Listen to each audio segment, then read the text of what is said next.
Hey, what's up you guys? It's Bloody Jacob here to bring you a quick video showing you guys a pretty big DVD, Blu-ray type of haul I just picked up today. Just got quite a few movies as well as a TV series I've been meaning to get into. Like I said, things have been going a little bit astray here, just dealing with some personal issues. Which is why my Game of Thrones review still isn't up. I really apologize about that.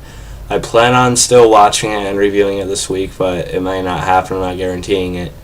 But once things get more settled, and once we're moving out of our apartment, once things get settled there within a few weeks, hopefully, once we're moved out of here and everything, I may get more back into my groove of things. So I apologize for the late Game of Thrones review.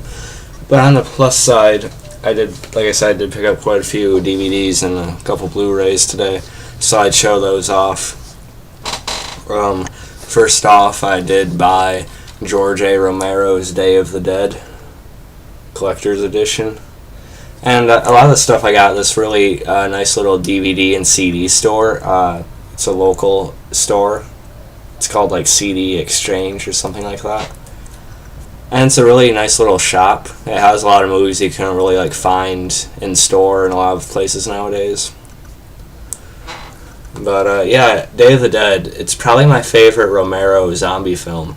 I really liked Night of the Living Dead, the original 1968 one, as well as the 2000s. I think it was 2004 it was put out, 2003, around there somewhere, Land of the Dead. And but yeah, this one's probably my favorite, along with those two others anyway. I just really like how the scenes of the scientists experimenting with Bub and how that climaxes at the end. I just thought it's really cool. Some of the makeup's a little bit weird on this, like the blue skin of some of the zombies. I think it's a little bit odd looking, but nonetheless, it's still one of my favorite zombie movies. Of course, The Walking Dead tops anything zombie nowadays. But as far as regular zombie movies go, with less character development, this is probably my favorite. But it's still very fun movies. You can still get into these if you're a fan of the genre and stuff. So yeah, I'm very glad to have some in my collection now. Next up we have I Am Legend, starring Will Smith. This is a used copy, and the case is obviously messed up a little. There's teeth marks or something on it. I'm not sure exactly. But nonetheless, my dad actually gave the copy I did have to my brother when he moved down to Arkansas, or he mailed it to him anyway, some of the movies he thought he'd want to have. And so I was always a little bit annoyed by that, so I picked up my own copy again. I like this movie quite a bit. I did read the original book by Richard Matheson, and which I do think the original book is definitely superior to the film. But I do think this has some good qualities in it too, and I still do enjoy it. I still find fun in it. So I got that one. I also picked up the Frank Darabont adaptation of Stephen King's novel, which is The Mist from 2007. I did think this movie could have been better than it actually is. I thought it was a little bit lacking in certain areas where I actually expected it to be better. But nonetheless, it's still a pretty good movie, I'd say. Mainly because I'm a huge fan of Thomas Jane. If you guys see my review of The Punisher from 2004, or 2003, 2004, you'd know. But yeah, Tom Jane's pretty good in this, and it also has Laurie Holden, who you guys know as Andrea from The Walking Dead, Jeffrey DeMunn, Dale from The Walking Dead, even Sam Witwer has a bit role in it, along with Melissa McBride, who's Carol on The Walking Dead. So yeah, it's a pretty good movie. The ending is depressing as hell, though. But it's realistic, yet really depressing. But yeah, still a pretty good movie. I like it a lot. A fair bit, anyway. Yeah, and here's the big one, the main one I wanted to get today, and I got it. The complete first season of the originals. And you guys know I've been getting into the Vampire Diaries, and this, of course, is the spin-off of one of the characters we meet sort of towards the end of Season 2 of the Vampire Diaries, and, through Season 4, and, such things like that. I'm trying to be careful with the main character in it, because my girlfriend might be watching this, and she hasn't seen either of the shows yet, so I don't want to spoil her completely on who stays alive and stuff. But, I've been meaning to get into this. I still need to finish season 5 of the Vampire Diaries, but then once I'm done with that, I may start the originals right here. I still need to find a way to watch season 6 of the Vampire Diaries and season 2 of the originals, but I'll come later. Very glad to have the complete first season of the originals.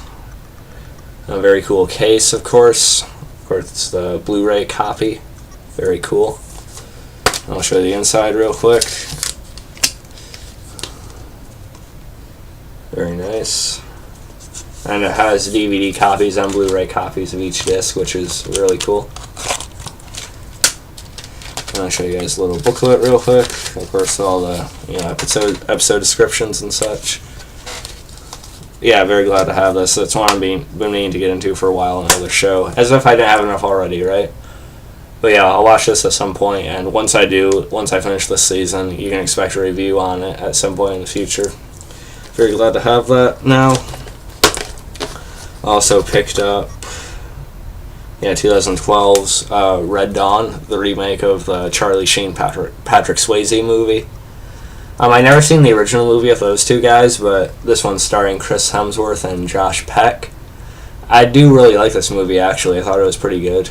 Of course, I like Chris Hemsworth. Usually we know him as Thor, but I think he actually does pretty well in this role too, as sort of like the big brother returning home from the military type of character. Josh Peck actually does surprisingly well in this movie as well. Of course, I love Drake and Josh. It's one of my favorite shows of all time. I grew up with it. And yeah, you think it'd be hard for him to pull off a serious role like this, but he actually does pretty decent in this movie. It's pretty solid. So yeah, I like this one a lot. It's pretty fun. It has kind of a sad ending, but yeah, a really good ending at the same time. So yeah, glad to have that. Blu-ray copy, of course. Of course, you guys know I did my review on the Tom Jane Punisher movie.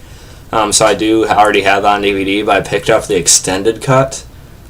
And of course, they're asking me why I picked up the extended cut when I already have the regular copy.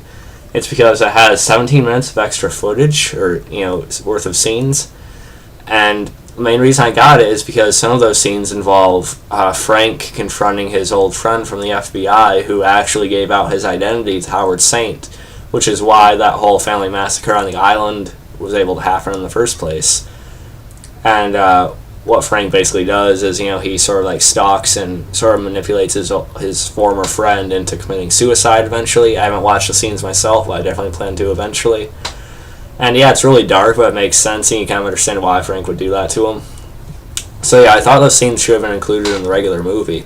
Even though it's a little over 2 hours now, it is kind of long with all that, but I think it's all worth it with those scenes in it. And really, any extra minute of Tom Jane as the Punisher is well worth it, I'm still hoping for a Netflix TV series starring Tom Jane, but hey, I can dream, can't I? But yeah, very happy to have this. It even has a really cool special cover.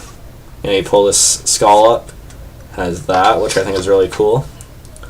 And you pull this thing up, and it goes into that, which I think is really cool. It's a nice little collector's case to have, I think. Along with the scenes and behind the scenes features and stuff like that. So yeah, very happy to have this. Very glad. Okay. And I picked up the complete third season of AMC's The Walking Dead. Of course, you guys know I reviewed the season 4 finale, and I reviewed all of season 5. Go back into my channel if you guys want to see reviews on some of the episodes from season 5.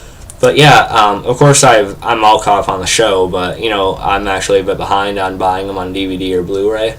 I had the first 2 seasons on DVD for a while, but I've been kind of slacking with buying the rest of them. So I bought the third season today. Season 3 is one of my favorite seasons of the show so far.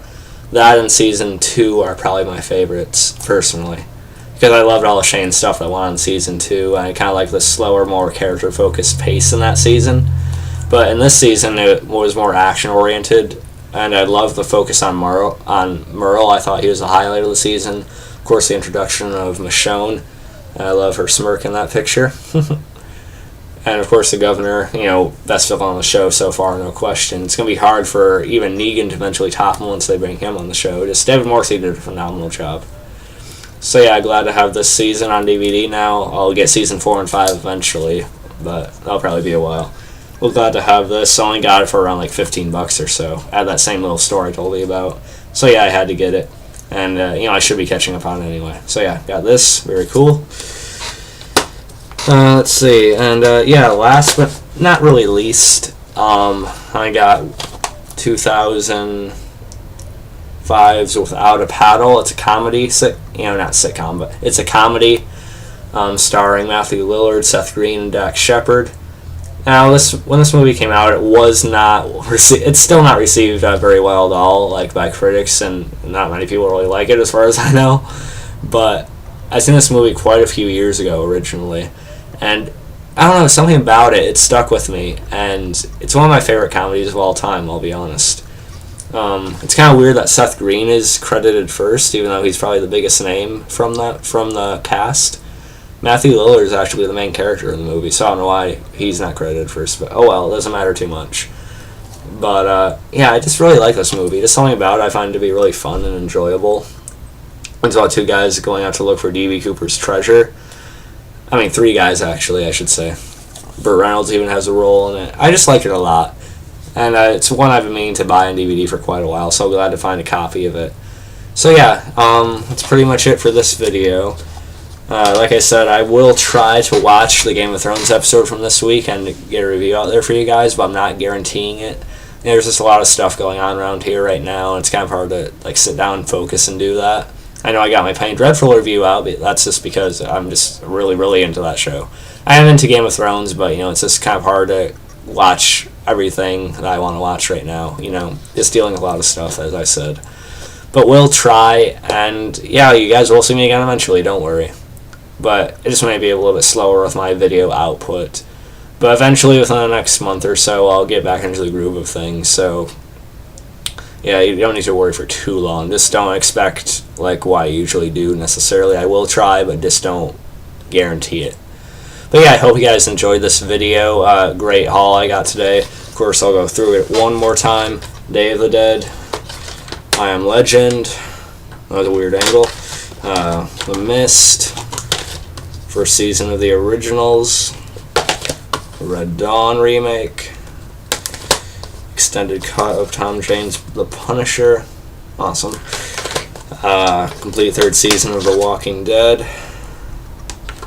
And Without a Paddle. So yeah, hope you guys enjoyed this quick little video of my kind of rather large DVD haul today.